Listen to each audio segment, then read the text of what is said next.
Good morning and welcome to Public Health and Minority Health Disparities Subcommittee. It is March 5th. It is already March and we are marching towards crossover.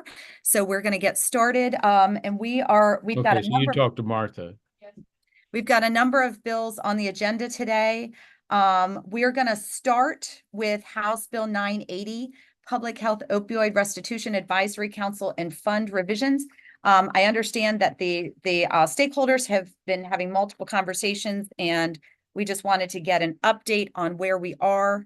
Aaron, if you can talk us through the bill, and then we will open it up for conversation, see where we are with it with those negotiations. House Bill 980 requires the Secretary of Health within 2 months of receiving specified findings and recommendations from the Opioid Restitution Fund Advisory Council to present to the Advisory Council the decisions for allocations from the Opioid Restitution Fund. Within 1 week after the Secretary presents the decisions, MDH must post to their website the Council's findings and recommendations and the Secretary's decisions.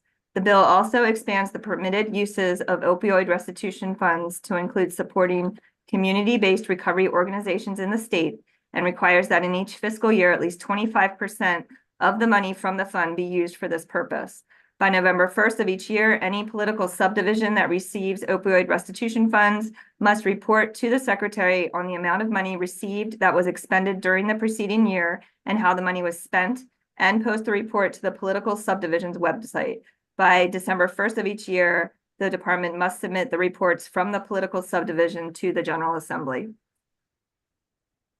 Thank you, Aaron. And Delegate Rosenberg, this is your bill, but I know that the department is here. So who would like to be heard on this bill? Go ahead and raise your hand in the chat.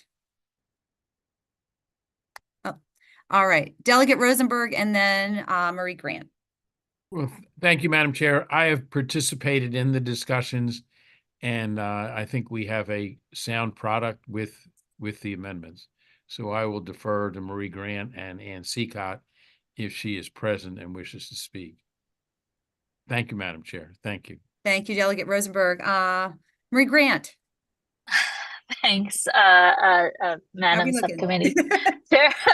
So from my perspective, I think had a lot of talks with Delegate Rosenberg, with Senator Klossmeyer, with Ann. I think we're a lot closer. So just to give a highlight of where we are, the bill would require the department to post its decisions within 2 months. After talking to our folks, we're good with 6 months and putting that in statute. We'd prefer not to have the weak language around posting on the website, but we're happy to post everything to the website because we do believe that's important for transparency. We are offering, there was a definition offered, I think, in close review over the past couple of days. We thought about handling it a little differently, and I'm not sure that Ann has had the opportunity to review and sign off on that. So I did want to make sure she was okay with that.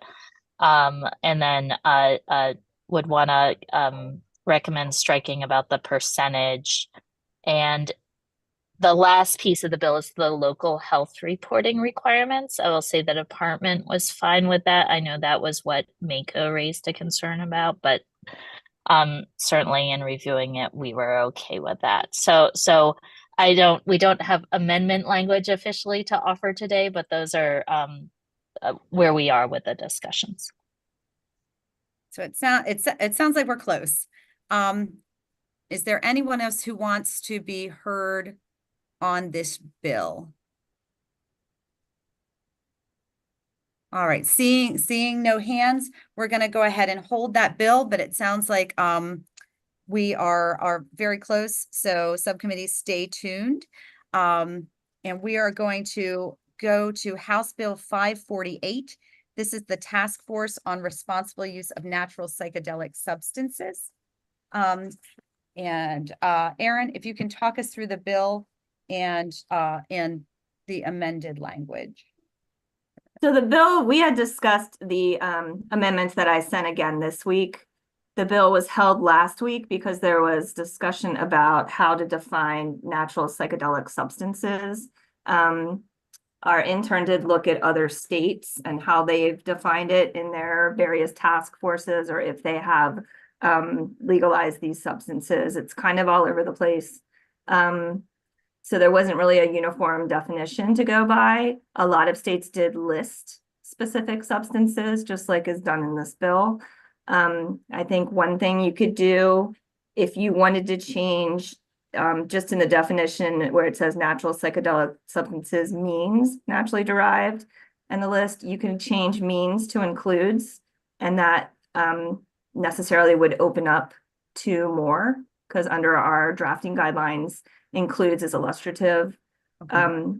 You could also require the task force or authorize the task force to include in their discretion what would be a natural psychedelic substance. So it could be something like any other substance as determined appropriate by the task force. So those are some suggestions. I think there, even if you do those things, if you keep line 11, which says that it does not include peyote, that would definitely not be included in the task force deliberations. And when the our intern was looking at other states, that was explicitly excluded from a number of states. Is that Yes. correct? Yes. Okay, thank you. Delegate Chisholm. The only thing I know about peyote was it was in Young Guns, and so I don't know what it is. What is peyote? Anybody? I'm sure we have people on here who know. Is it stronger? Is that the problem with it? Here's somebody. Mr. Cooper, or Mr. Cooper, sorry. Thank you. Peyote is the actual plant, and it grows very slowly. So what we don't want to do is create a market to wipe out peyote. That would be an incredibly awful thing to do to Native Americans who use peyote. And that was my understanding, Mr. Coop, and Delegate Chisholm, why other states were excluding it, because it's already used in the religious practices of some of our First Nations people, and it is very limited in supply. So I Okay, don't thank think you. we have. Oh, so go ahead. Any other questions, Delegate Chisholm? Nope, thank you. So I think we have amendments conceptually. Is the subcommittee comfortable voting conceptually to change means to include, so that if the task force does determine that there are other substances that they want to study the positive and negative effects, that that we would be comfortable making that change? Move the conceptual amendments. All right, they've been moved. Did I hear a second? Yeah, Oh, and I have Delegate Hill. I just saw your hand, sorry. yeah. So, yeah, I was just going to say, in We can move addition, in I second. think Aaron's suggestions are excellent. But I would also say what we're missing here is on the board is someone with pharmacologic experience. I mean, that's not specified. And there are physicians who actually have some, who aren't doing research necessarily, but have some experience in the use and appropriate use of psychedelics and other integrative medical practices, and they're not listed either. So I was going to suggest 2 additional members. I think that's a very good suggestion. We have a motion. I second that. Okay, so we've been moved and seconded for the conceptual amendments, including the 2 additional members as suggested by Delegate Hill. I have a hand from Delegate Martinez. That is not a hand that should be up. I will take it down. Thank you. And Aaron, did we capture all of that? Do you have? I just want to raise, there was also brain futures wanted to be on, and that was Dan Martin's amendment, but I don't see him here. There was written testimony at the bill hearing, but I am not May I seeing him ask- here, so. I'm sorry. Question? Delegate Hill, go ahead. Yeah, so I was just gonna ask Aaron, because I don't, I'm trying to pull that testimony up. Well, what is Brain Future? What is the space that they exist in? And is that a general space, or are they the only group that's in it? Pull it up. It was mental health group. Give me 1 second and I'll be able to find I'm it. looking too, I'm sorry. I am as well. If you're on the floor system, you can go into written testimony under Mental Health Association. I believe it was there. Okay, I see Dan's testimony. Yeah, should be. Okay, it says, if I may, Mhm. Madam Chair, Maryland Health Association of Maryland launched Brain Futures, a national nonprofit dedicated to improving human outcomes by assessing and advancing practical applications of new scientific understanding of the brain. Okay, it says, if I may. And that they bring together diverse stakeholders, policymakers, funders, innovators, influencers to accelerate national adoption of effective practices for both brain health optimization. And so I don't know if the goal would be to amend them on as a specific group, or if there's, or something in that group, which if they're the only ones in there. And- they And would- Delegate Hill, I think we do have an answer because Dan Martin logged in. So I think he can answer the questions that we're posing. Go ahead. Go ahead. And I apologize for being late. I been running around and just kind of lost track of time. And I actually think, I've spoken with the chair, and I appreciate everybody, raising the amendment and making sure that the amendment is discussed. Brain Futures is doing a lot of work around psychedelics nationally. It's a national organization that the Mental Health Association of Maryland started as a sister organization, national nonprofit that's been doing a ton of work around psychedelic assisted therapy, research related to psychedelic assisted therapy, research related to professional practice guidelines, training standards, reimbursement strategies, all related to the kind of grow out of psychedelic assisted therapies. And we had requested an amendment to add the executive director of Brain Futures, or the executive director's designee, to the task force.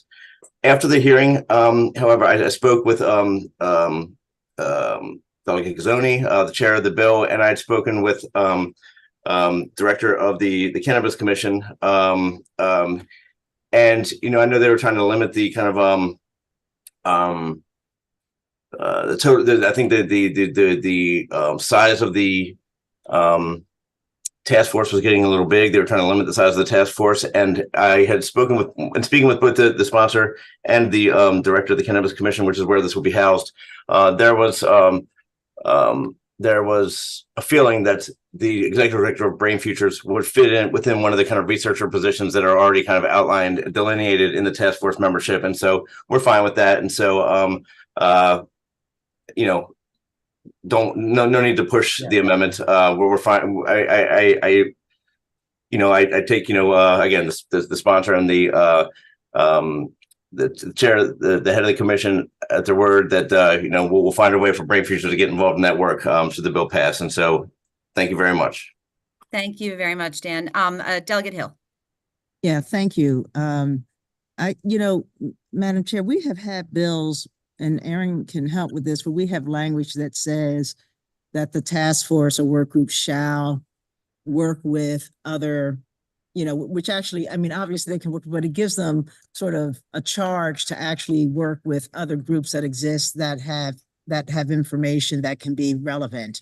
And I don't know whether that would be helpful, because as I'm looking at it, they have their charge, but it It's in doesn't there. specifically say. It's in there? Okay, Yeah, that's yeah. fine. The very last page, may consult with the experts and stakeholders in conducting its duty. Perfect. Okay, then I'm out. All right. And so the amendments have been moved. Moved Thank and you. seconded, and thank you, Delegate Hill, for making sure that we've got everything in the bill. All in favor of the amendments, say aye. Aye.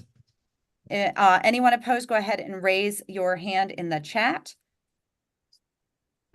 Seeing none, do we have a motion on the bill as amended? Move the bill as amended. Okay, Second. All right, it's been moved and seconded. Any further discussion? All right, all in favor say aye. Aye. Anyone opposed, go ahead and raise your hand in the chat. All right, the bill passes unanimously. Thank you very much. Okay, we're going to move back to the other bill that we held last week, which is House Bill 393. This is the Maryland Dent Care Program eligibility, higher education Maryland Dent Care program eligibility. We had a proposed amendment from the Maryland State Dental Association. As you know, this is my bill, and I've had further discussions with the Maryland State Dental Association. They would like to remove limited licensure from the eligibility for the tuition reimbursement. We are having a philosophical difference of opinion on this because I feel that expanding the pool makes a better case for expanding the pot. That said, I have said that I will not put my finger on the scale. I trust the will of the subcommittee, and we did actually have a motion and a second on that amendment. So I'm going to revisit the motion in the second and open up discussion on the amendment if there are questions on the amendment from the members. Mr. Doherty, let me just check if there are any questions from the members, and then I'll go to you. All right, seeing none, Mr. Doherty, go ahead. Thank you very much, Madam Chair. Our issue with eliminating limited licensure is that is a licensure given to an internationally trained dentist in the middle of their meeting their requirements for graduation and licensure.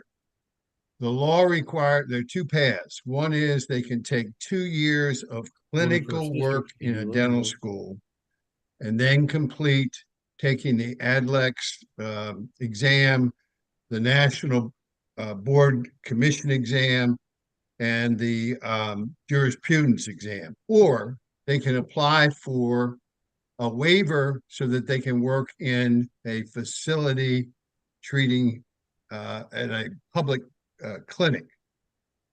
They are, in fact, at that point, comparable to a 3rd or 4th year dental student who's working in the clinic at the University of Maryland School of Dentistry.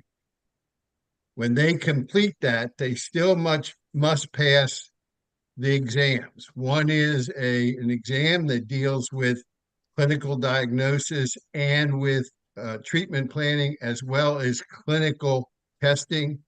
The second is a national board that is 2.5 days in length. And then the third thing is they must pass the jurisprudence exam. Our point is this: that person who holds a limited license should be required to complete all those things, and then they have a general license, and then they're in the pool with everyone else. They're not being excluded. We want them to get to the stage where dental graduates have to be in order to apply for this grant. Okay, thank you, Mr. Doherty. I'm going to go to, Delegate Hill took her hand down. Delegate Hill, did you still have a question?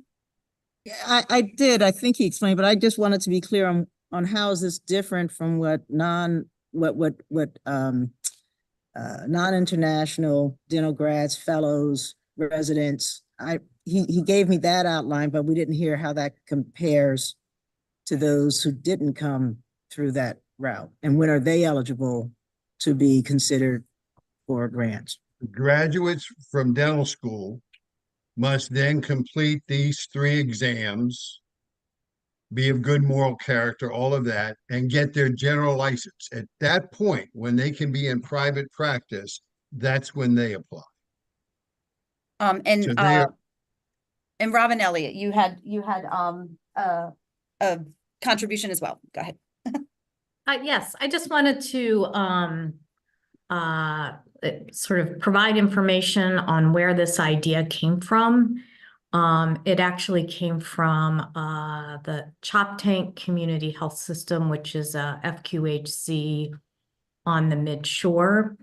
By the time the limited license dentist is working at that FQHC, they do have to begin repaying their loans to their U.S. institution. They're in the first part of their career, so their salaries are not very high. And our FQHCs really need these practitioners. And so they are looking for, hopefully there'll be funding available in the future. We're going to work on that. But they're looking for just a little bit of extra to try to really attract those limited license dentists to finish their pathway in Maryland and stay in Maryland. And they've had a lot of success working with these limited license dentists, and they just want to kind of give them another tool to continue to do that work. And just to clarify for the edification of our members before we take the vote,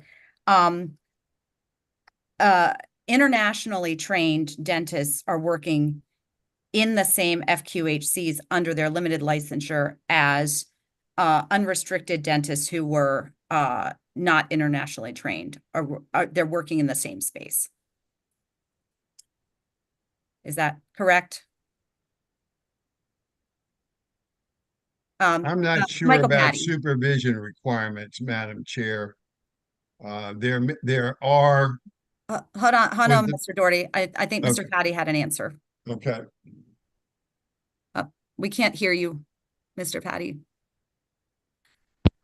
Can you hear me? Yes. Great. The dentist that's practicing in this case, in this scenario, an FQHC, yeah, could be an internationally trained dentist that's operating under a limited license, could be a regular dentist with an unrestricted license. You know, you as the patient don't necessarily wouldn't know because they're a licensed dentist by the Board of Dentistry providing services. And it's the oversight is by the Board of Dental Examiners. Correct. Correct. Okay, thank you. This is a license issued by the board. Delegate Hill.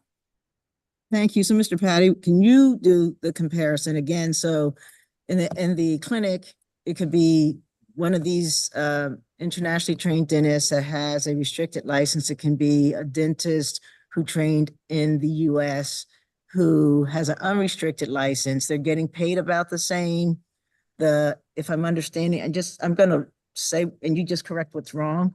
And you're saying that the unrestricted licensee, the one who did not train internationally, is eligible for some, they both have to start paying back their loans at this point. The internationally trained limited license cannot avail themselves of the pool. The nationally trained can avail themselves of the pool. After the 2-year time, the internationally trained dentist, if they don't pass the next spot, if they pass, they go on to get an unrestricted license. No one's addressed what happens if they don't pass or how often that is. And if they're eligible for the grants and then they don't pass, what would then happen if they actually got the grant? So can you do this comparison thing? Instead of just talking about one or the other, please. Yeah, so they'd still have to, the program requires you to have a license from the board. That's what the program requires. And over time, I guess they've separated these two out, limited license and an unrestricted license. So all we're saying is that, yeah, there are internationally trained dentists that operate under a limited license with currently no pathway to a general license, but they're still licensed by the board. Maryland, even with that limited license and no pathway to a general license, still has to have training through a U.S. dental school. And all this bill does is it makes them eligible for this makes them eligible to participate in this program as long as they meet their eligibility requirements, which would be, providing care in any setting for 3 years to the Medicaid population.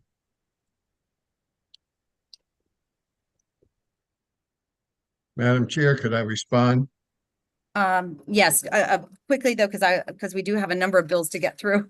So I want to make sure that, that we have time for our other bills. Go ahead. I respectfully disagree with Mr. Patty. The limited license, when they finish their commitment for 2 years in a clinic, have to take these exams and then they get a general license. If they fail, they're in the same position as a dental school graduate from a US or Canadian dental school who fails the exam. They also have a commitment to repay their loans, but they can't get their general license until they satisfy that requirement. So you're really talking about someone who is foregoing 2 years of clinical required dental school training for working in the clinic, who in either scenario must take these exams before they get a general license. Once they have a general license, they're like any dental school graduate who has a general license, they can apply for a grant. Thank you. Dental Mr. school Doherty. graduates can't apply before they have that license either. So once again, we have an amendment that has been moved and seconded. Internationally trained dentists do have to do a residency in U.S. dental school and a fellowship before they can get their limited license. This would simply expand that, the amendment would restrict limited licensed dentists from being eligible for applying for tuition reimbursement. So that is the amendment on the floor. All in favor of the amendment to remove limited licensed dentists from this, from the bill, say aye. All in favor, anyone opposed to the amendment, go ahead and raise your hand in the chat. Oh, okay, I see Delegate Rosenberg, Delegate Lopez, Delegate Martinez, Delegate White Holland, myself. One. Sorry, what are we voting on, ma'am? If you are opposed to amending out limited licensure dentists from the eligibility for reimbursement. Thank you for explaining. Yes, I'm opposed to that amendment. Delegate Hill, Delegate Lewis, Delegate Alston. So the amendment fails. Thank you, subcommittee. All right, so now if we can get a motion on the bill as unamended. Move the bill. I should Second. say, I should say with the previous amendments. So just so we're all on the same page, Aaron, if you can walk us through the bill without the amendment from MSDA so that we know what we're voting on. The bill would expand eligibility for the Maryland Dent Care Program to include part-time dentists or dental hygienists. The bill authorizes the Maryland Higher Education Commission's Office of Student Financial Assistance in collaboration with MDH to establish prorated loan repayment assistance for part-time dentists or dental hygienists. And it also clarifies that as a condition of eligibility for the program, an individual must be licensed to practice in Maryland by the State Board of Dental Examiners under either a general or limited license. And if I can have a motion on the bill. Move the bill as previously amended. Not There's no amendments. It would just there's no amendments. Yeah, so it's just the bill. Move just the bill. Second. All right, it's been moved and seconded. Any further discussion? Delegate Riley. Yes, thank you. So now that we didn't move the amendments, I heard Mr. Daughter, he mentioned, several of his suggestions that were in the amendment that just failed. But I don't remember discussing anything, and I don't know if it would be a problem since we don't have the amendment, that currently there is no category for a limited license for a dental hygienist. Is that going to be an issue with us passing this bill? Do we have to address that portion? I don't believe it's an issue because by passing it, it means that we, should there You're adding be it. a pathway in the future, this will already allow them to apply. But this doesn't actually create the pathway. It just expands the eligibility. All right, thank you. Thank you. Thank you for the question. Any further discussion? All right, all in favor, say aye. All opposed? Anyone opposed, go ahead and raise your hand. I've got Delegate Chisholm. Delegate Riley. All right, bill passes not unanimously. Thank you, everyone. All right, House Bill 829. This is Public Health Service Sector Employees Mental Health First Aid Training. Aaron, if you can talk us through the bill and the amendments. The bill as introduced required the Maryland Department of Health to provide a virtual mental health first aid training program for service sector employees in the state, and in coordination with the Maryland Department of Labor and the Public Service Commission, conduct a public awareness campaign to increase awareness among service sector employees of the availability of the program. I did distribute a reprint that incorporates amendments sponsored by Delegate Alston, who's the bill sponsor, and it would change the name from Mental Health First Aid to Mental Health Awareness and Skills Building, and that name change would occur throughout the bill. Thank you, Aaron. Yeah, any discussion? Can we get a motion on the amendments for this one? Move the amendments. Second. All right, they've been moved and seconded. Any discussion? We all love this bill, right? All right, all in favor of the amendment, say aye. Anyone opposed, go ahead and raise your hand. All right, if we can get a motion on the bill as amended. Move the bill as amended. Second. All right, it's been moved and seconded. Any further discussion? All in favor, say aye. Anyone opposed, go ahead and raise your hand in the chat. Madam Chair, I'm sorry, I had my hand up because I'm trying to understand this. Can I'm somebody sorry. Go ahead, Delegate Chisholm. give me the quickest summary of this bill as you can? Delegate Alston, do you want to speak to the bill since it's your bill?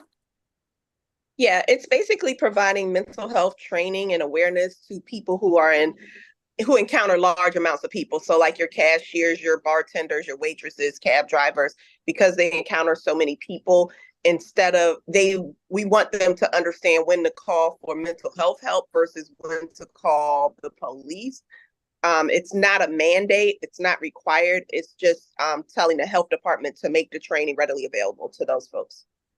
So if somebody were to call in and wanted this sort of training, the Department of Health would be able to aid them in that, but it's not mandatory. Correct. That's correct. Okay. And the reason they get a certificate. Sorry, go ahead. That's okay. Thank you, Delegate Alston. And the reason that for the name change from first aid is because mental health first aid it's kind of like Zumba. It's a trademarked program that's very, very specific. So this gives the department some flexibility, so they're not having to utilize that specific program. Okay. And it eliminates the fiscal note, because if we did the mental health first aid, it's a huge fiscal note. Yeah. Well, huge enough. And if we eliminate it and they just do the training their own type of program, there's no note involved. So safe to say it's just an awareness type of program at this point. Correct. Okay. Yep. Thank you. Thank you. Thank you for the question. So the bill as amended has been moved and seconded. All in favor, say aye. Aye. Anyone opposed, go ahead and raise your hand in the chat. And the bill passes unanimously. Very nice. I am keeping cognizant of the time because I want to make sure you all get some lunch. So we're going to jump to House Bill 1019, Mental Health Law Petitions for Emergency Evaluation. Aaron, if you can walk us through the bill and the proposed amendments. The bill authorizes a court to extend the effect of an endorsed petition for emergency evaluation by 5 days for good cause shown. The bill also authorizes a peace officer to use reasonable and necessary force when executing a petition. Delegate Alston has sponsored amendments which have been provided to you in a reprint. The amendments provide that the court may extend the provision for good cause shown for up to 5 days at a time, but not to exceed a total of 30 days. and that a motion that's made must be by the original petitioner, and that each extension shall be based on a separate motion. It also requires the court to include on the petition the date the petition expires. In addition, the language related to force is altered to require to authorize a peace officer to use force that is necessary and proportional to prevent an imminent threat of physical injury to a person when executing a petition. Thank you, Erin. And for the members, these amendments came out of the conversation that the chair sent us off to have during the bill hearings with the Office of the Public Defenders, with On Our Own Maryland, and with the Disabilities community, and were a result of concerns because the bill was silent on. The statute was originally silent on use of force. Delegate Alston felt it was necessary. So this language, as I understand, mirrors the police reform language and also addresses some of the concerns. But Delegate Alston, I'm going to let you respond because my understanding is we're not quite there with consensus. Yeah, so the bill as originally written said you could use reasonable force when executing these petitions. The concerns for the public defender's office and some of the other opponents was that we changed the public safety article to reflect reasonable that is necessary and proportional to prevent imminent harm. So we accepted their language. However, I recently got an email saying that they're still opposed to the bill. So I don't think there's any amendment that we can make that's going to not have these folks be opposed to the bill, but the bill is necessary. And we do need to clarify the force provision because these are civil orders. And there are times when they go to serve these civil orders where the person that they are attempting to take to the hospital is violent and they have a weapon. And you may recall the testimony in our county, in Prince George's County, they've lost 2 officers in the line of duty serving these types of warrants. They're amongst the most violent warrants that they have to serve when you're dealing with someone who's sick and doesn't want to go to the hospital and you have to take them there by force. So that's what the force is attempting to clarify. The bill itself, with regard to the extensions, I believe it will actually make things better because what happens now is a person can go in, apply for an emergency petition. If it's not served within 5 days and it expires, they just go and apply for another one. The court has no record of the prior petitions that have been filed. And so this will give the court the ability to look to see what's been done in the past to determine whether or not the issue is still persisting in terms of their mental health crises, or if it's been, if it's passed, and they can see what's been happening. Because in one of the cases in my county, the woman Xeroxes the same exact petition every time and refiles it. And I think if a court were to see that it's the same petition every time, they may not grant 50 and 60 of these. So that's the bill. Those are the amendments. And this came out of our high utilizers work group. This work group consists of organizations like NAMI, the Prince George's County Sheriff's Department, the courts, different hospitals, basically all of the major hospitals in our area are represented. And this bill will help hopefully decrease the number of emergency petitions. Thank you. Thank you. And I did see that the Office of the Public Defenders and On Our Own Maryland were here. Did you want to be heard on this bill? Michelle Livshin. Hi. I first of all just want to thank truly for hearing our concerns regarding the reasonable force and for amending that to necessary proportional.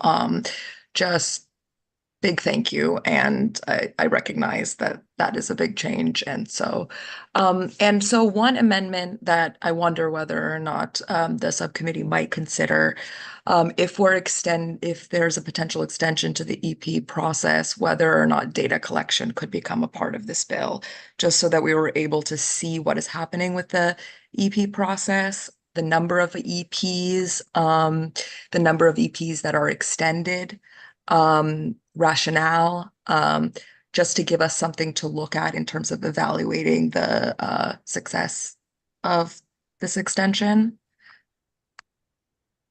And I'm not going to ask Aaron to respond on that yet, because we just have to make sure that we're not running afoul of privacy, but we will take that under advisement. And Elizabeth Hillier from Office of Public Defender. Yes, and thank you so much. I agree. You know, we really appreciate the work that's been done on this bill. We do have several outstanding concerns. One of the big pieces is the extension of the emergency petition process. You know, when the emergency petition process is meant to address acute, you know, mental illness and meant to address mental health crises that need immediate care. And, you know, the way that an individual's mental health status can vary from, you know, 5 days to 10 days to 30 days is quite significant. And it sort of starts to move beyond the what we would view as the EP process into more of a, you know, maybe an IVA process, or, you know, I know that there is a push for AOT or one of those other options available that are not the emergency petition process. And, you know, I believe that the Prince George's County Sheriff's Office was involved in consulting in drafting this bill, but we'd also be curious to hear from other counties from across the state. Our understanding is that like roughly 3,000 to 5,000 EPs are filed a year. And, you know, we certainly agree that there should be safer and more, you know, protecting both law enforcement officers and the individuals being EP'd. But our understanding is sort of that typically mobile crisis response teams and other options to responding are more safe, I guess, than implementing a definition for peace officers to use. And so we were curious if perhaps there would be amenability to sort of consulting with other sheriff's office and other organizations. Very respectfully, I am going to point out that it is March 4th. And we are coming up against deadlines. So I'm going to ask you to meet with the bill sponsor today and convey your concerns. I'm going to hold this bill. Madam, I actually can answer her questions. Oh, okay, great. First of all, I have consulted with the Sheriff's Association. They are not opposed to the bill, and those concerns are shared around the state. That's the first thing. The second thing is, you know, we're going to just have to agree to disagree on the piece about the good cause. The reality is that there are times when a person can be in an acute emergency, close that door, please, and we cannot find them, and the emergency continues to persist. What happens now under current law is they just go back in and file another case, and you can do that under current law. It is not the most efficient way to make this process go forward. By saying you can go in and file a motion for an extension, you still have to show that there is a current emergency. The court has the benefit of seeing what the prior petition looked like, rather what the emergency was, and they will be able to say, have you been able to find this person? The sheriff's office can say no, that they have not. I've talked to the courts about this. This is the method that they actually wanted the motion to be filed for the extension. So I don't think there's a need to hold this bill any longer. I have met with the public defender's office several times. I've met with them with the chair of this subcommittee. They have offered no amendments. They just don't like the bill and they're trying to slow it down and kill it. And I would respectfully ask that we either vote it up or down, because they are not offering suggestions to help make it better, just to slow it down. Delegate Alston, very respectfully, I know how hard you have worked, and you have worked diligently with the Office of the Public Defender and the other stakeholders. I don't want to get in the habit of questioning motives of any of our stakeholders. But we are going to hold this bill, but reconvene another subcommittee tomorrow before floor.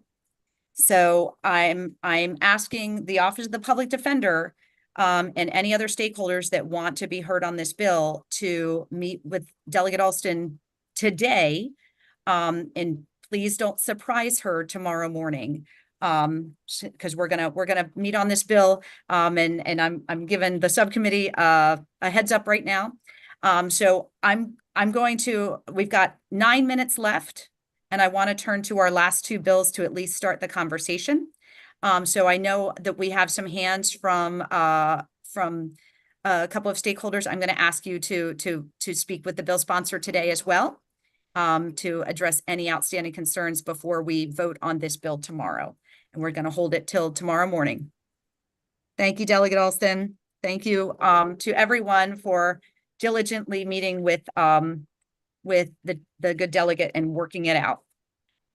House Bill 1229 and House Bill 1230 are the two public health bills on Kratom Consumer Protection Act and the Tianeptine Consumer Protection Act. We're going to talk about these together because they are interrelated, and we are taking, I would say, more aggressive action on the one than the other. So, Aaron, if you can talk us through House Bill 1229 and 1230 and the proposed amendments on these two bills. House Bill 1229 is the Kratom Consumer Protection Act, which requires a retailer that prepares, distributes, or exposes for sale a Kratom product to disclose on the product label the factual basis on which the representation is made.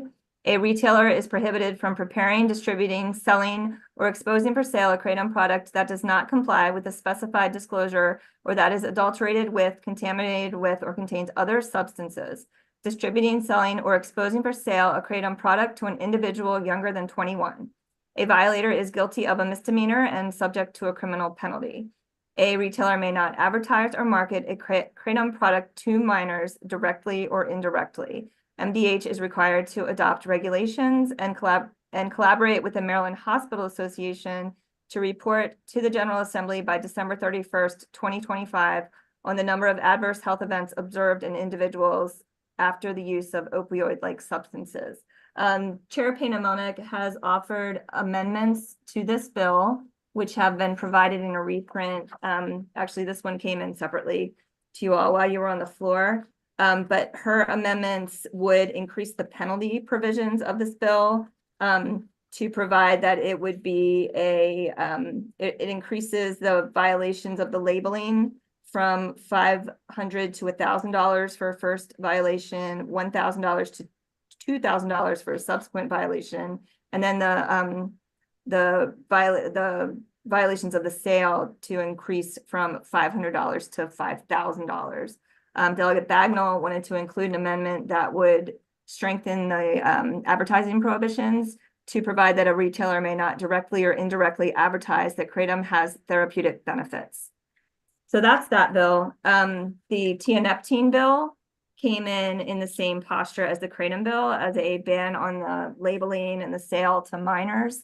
Delegate Payne-Melnick wants to amend the Tianeptine bill to make it a total ban.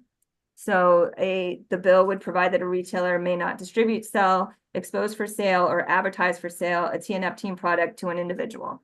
So everything about minors is taken out of the bill because it would be a total ban. In that bill, she also wants to raise the penalties for the sale from $500 to a $5,000 penalty. Thank you, Aaron. Given that it is 12:25, I'm going to start the conversation on these bills, but we're going to spend 5 minutes so I can get you all to lunch, and then we will have these in subcommittee tomorrow morning as well. So let's start with 1229. Do I have a motion on the amendment? This is the Kratom Consumer Protection Act. Move the amendment. Second. All right, it's been moved and seconded. Is there any discussion on the amendments? All right, all in favor of adopting the amendments, say aye. Actually, Madam Chair, is there, sorry to slow us down, may I ask a quick question? No, of course, that's why we're doing this. Thank you. I was just wondering, are there any reporting requirements? I was just looking quickly. I don't remember seeing. I think reporting would be helpful if it's not here. Oh, no, I see it. There is reporting. Yes. Never mind. Thank you so much. Thank you. Delegate Chisholm. I'm sorry. Delegate Riley. Does the amendment speak to where the retailers were on this? I'm trying. What is that amendment? Did we pass that amendment? Or are we still discussing No, it? we're just discussing it right now. And that's the amendment is essentially the reprint I'm looking at, correct? It's the reprint you're looking at. It strengthens some of the penalties. It adds a provision that prohibits marketing to anyone for that there are therapeutic benefits. It strengthens the prohibitions on marketing to anyone under the age of 21 and increases the penalties. Okay, perfect. That's all I needed. I'll take a look at it. If I get any questions, I'm sure I can bring them up tomorrow morning. Great. Delegate Riley. Thank you, Madam Chair. So he kind of answered part of the question. So so if it has a medical, those that think that it has a medical benefit to it, they're excluded from the bill? They're not excluded. The manufacturers and sales are excluded from marketing therapeutic benefits, which is already FDA standard and already what the industry was saying that they were doing, that they were self-policing. So we're just codifying that in the bill, that they can't market it as having therapeutic benefits. Okay, and then the labeling has to be there that this is in that product. Can you remind me how is this product actually in, or creatine in certain products? Because we know we're not doing the whole ban on this one because it is apparently in a lot of things. Can you just, remind me what are some of those products that this may be in that we're looking at? My understanding, and Aaron, if you have a better answer, I know that it's in teas, it's available in other, and it looks like maybe Mr. Burrows has an answer as well. Okay. And are they purposely putting this in these products for sale, or because it's addictive, or do we know? So the law essentially would work to hopefully keep adulterants out of the kratom products and keep the product in its pure form. And in that form, you're seeing it in a tea originally is how it would have started. It's in a gummy type of extract form as well. So your strengthening of the labeling is really important on this, so that the consumer can consume it safely, but they need to know what's in it and what the proper dosing is and things like that. All right, thank you very much. Thank you, Delegate Riley. Mr. Avalons, did you want to be heard on this bill as well? Yes, I do. I just wanted to provide some insight onto this question of adulterated kratom. One of the things that is overlooked when the American Kratom Association is pushing these types of bills is that the kratom itself is adulterated under federal law. So if consumer protection and truthful disclosure is the goal, that needs to be on the label as well, because many don't realize that the kratom products are being smuggled into the United States as something not for human consumption. This is because kratom is a new dietary ingredient. And for the industry, the burden is on them to establish the safety of kratom before it goes out into all these gas stations and vape shops. And the industry has tried to do so, but it has not succeeded. And that is why there is a federal import alert that is identifying how Customs and Border officials should identify and seize this product before it's imported. That's why there's been prosecutions on this point. So I would just say that if truthful disclosure is required, that should be on the label, that it is itself adulterated.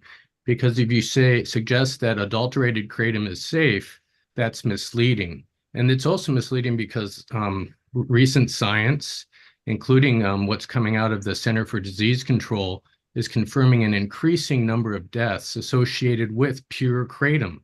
I represent families, over 10 families, and we hear from hundreds who have suffered major staggering impacts from this product. And a recent study in 2023, which I've shared with the committee, shows, and this is from scientists that are not paid by the industry, which is very important. It is 63 times more deadly than other natural products that are on the shelf.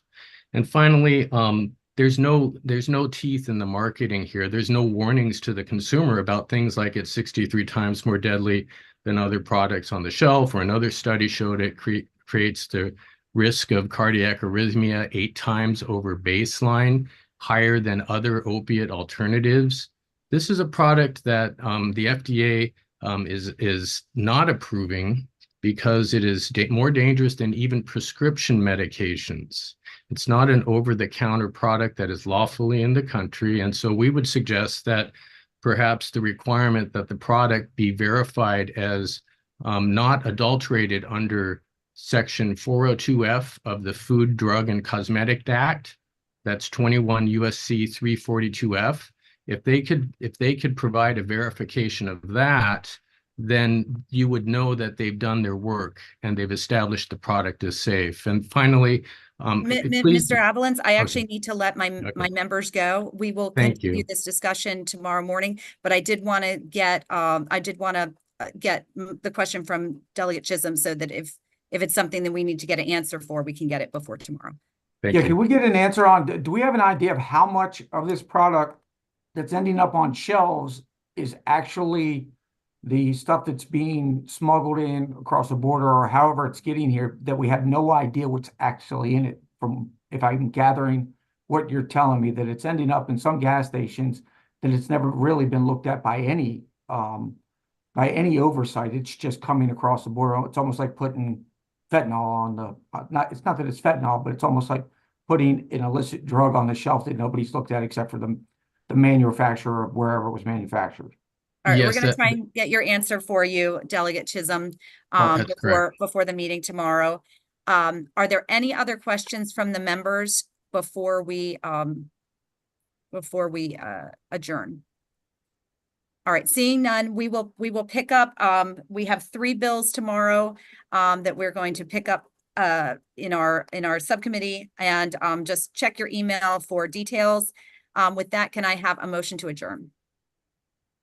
Oh, I was going to say something. My son died from it. Ma'am, I really appreciate you being here, and we want to make sure that we have time for a full discussion. So we're going to bring this back tomorrow morning. And thank you very much for being here. And we're very, very sorry for your loss. But we want to make sure that we can give this the time and attention that it needs. So I don't move to adjourn. Second. All right, we are adjourned. I will see you all at 1 o'clock for bill hearings, and check your email for a subsequent subcommittee.